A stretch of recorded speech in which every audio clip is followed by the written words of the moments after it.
Welcome! We're all familiar with the concept, advantages and disadvantages, etc. of rapid e-learning.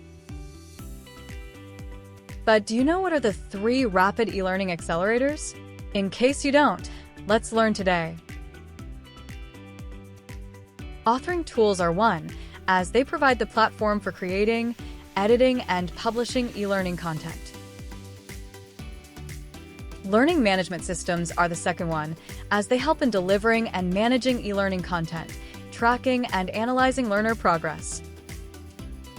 Content libraries and templates are the third, as they provide ready-to-use assets like images, frameworks, and course structures. So make sure to leverage all 3 of these the next time you utilize rapid e-learning. Happy learning! If you are not already subscribed, go ahead and hit the subscribe icon right now so you don't miss anything in the future.